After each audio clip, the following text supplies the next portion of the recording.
They built dwellings along the shoulders of Hermon and in the folds of the Cedar Mountains, pitched their tents near reed lakes and village hearths, and began to share bread and bed with the families of men. Long-wintered human fathers who had not seen their daughters saw their daughters again, for some were withered, distant, changed. They came veiled and adorned, walking down the slopes every evening from their houses where their star-born husbands awaited them. In the early days, when the valleys of Eden were still rimmed with reed and mist, the sons of heaven stood between two laws. On one side stood the covenant of non-interference, written in the high councils of the founders, and sealed under the Watcher's oath. On the other side pulled the weight of their own lives, now entangled with earth, their wives grinding grain at the hearth, their half-human children chasing lambs across the fields, their brothers laboring to exhaustion in the mines of Abzu and over the furnaces of Bad Tibira. In that tension, the first great wave of the forbidden teachings began. They came quietly at first. A fallen son of heaven would descend to the village edge at dusk, when smoke from cook fires clung low and the first stars opened over the plain. And the human men already knew his name, because he had married into their blood and sat at their feasts. He would take the hand of a herdsman and show him how to cut a straight furrow, how to hitch animals to the plow so the earth opened willingly, how to raise water from the seer with levers and counterweights so the fields drank without breaking every spine along the canal. Others taught men to read the seasons in the sky, the 12 celestial stations, the long turning of the processional portions, the count of rains and winds. Under their guidance, people learned to mark the passage of time with stones and scratches, then with clay tablets that carved signs, so memory no longer vanished when an elder's breath failed. Soon the lessons moved from fields to forges. In the dim glow of early furnaces, the fallen son of heaven opened the sealed arts of metal. His name, Azazel. Azazel was described as a whisperer born from fire and anger. A mind that once carried brilliance and chose pride instead. Azazel was a shapeshifter draconian hybrid. He could not create life in the way some human-like star-born husbands could. He could only bend what already lived. He would enter through permission, small permissions disguised as harmless wants, then permissions stacked into habits, habits stacked into identity, identity stacked into culture. He showed how to take the black stone from the veins of Abzu and refine it so it flowed like reddish water, then cooled into tools that did not snap at the first strain.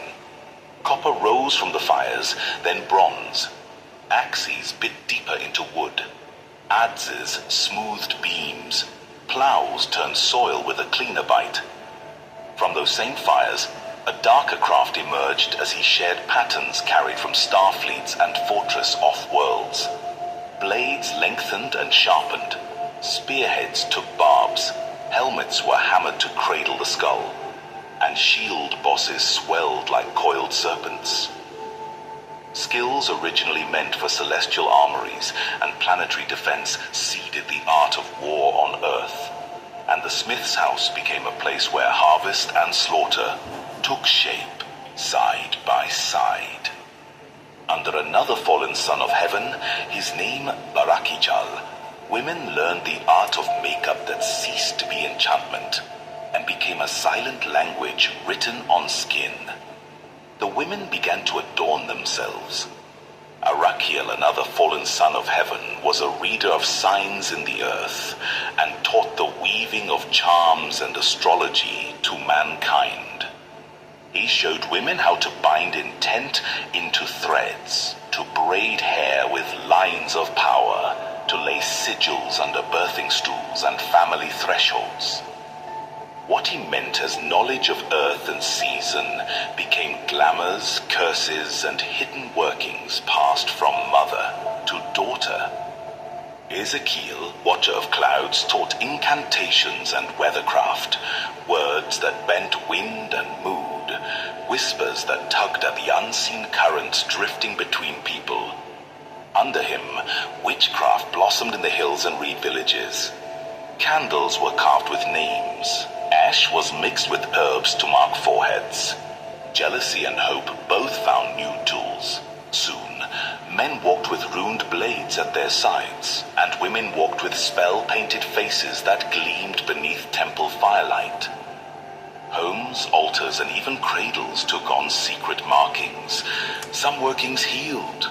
Others invited lower dimensional forces like an open door left swinging in a storm.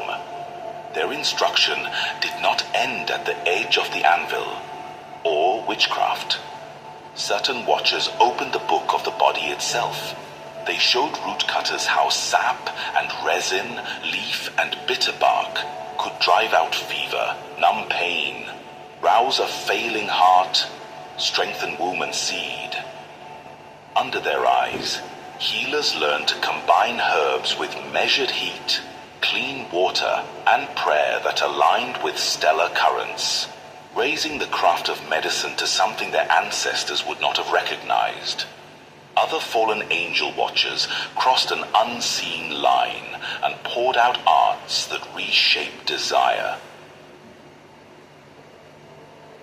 Civilization surged forward, its cities rising higher, its knowledge growing sharper. Yet the heart of humanity withered at the same pace. Enoch walked through the bustling marketplaces, his ears filled with the whispers of mothers, anxious and frightened, who spoke of their sons joining violent brotherhoods, their hearts darkened by the teachings they had received. He passed shrines, once places of worship and prayer, now stained with blood and twisted into altars of power. The voices of city leaders rang in his ears, speaking of order and peace, while behind closed doors they paid for the very violence they condemned. He watched as the world called wickedness necessary, as the truth was buried beneath the weight of lies, and as the innocent were made to suffer for the sins of those who ruled. As the truth was buried beneath the weight of lies, and as the innocent were made to suffer for the sins of those who ruled.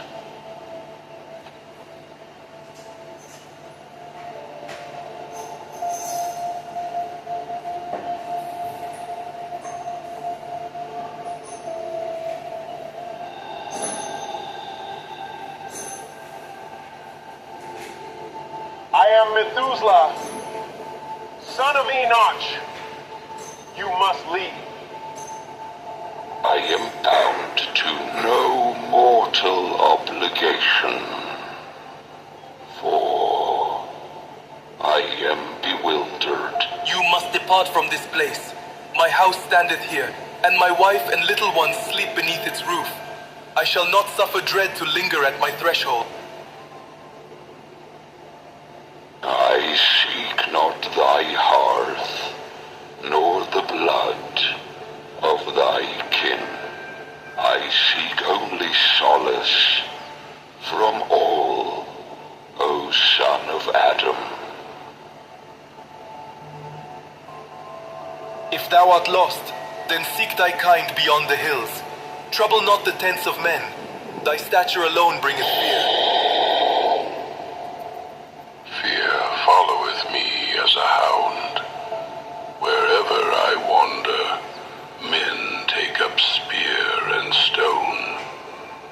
Yet I have lifted no hand against them. Intent is not the measure. Presence is.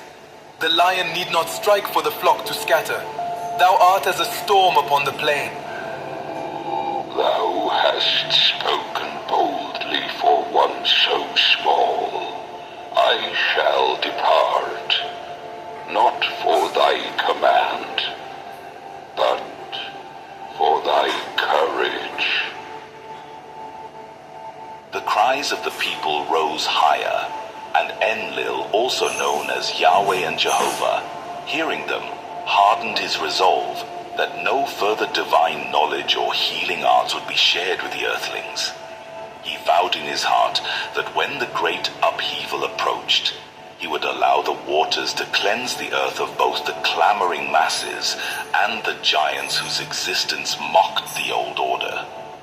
The Adamite women in the households felt the tremors of these coming judgments in their own bodies.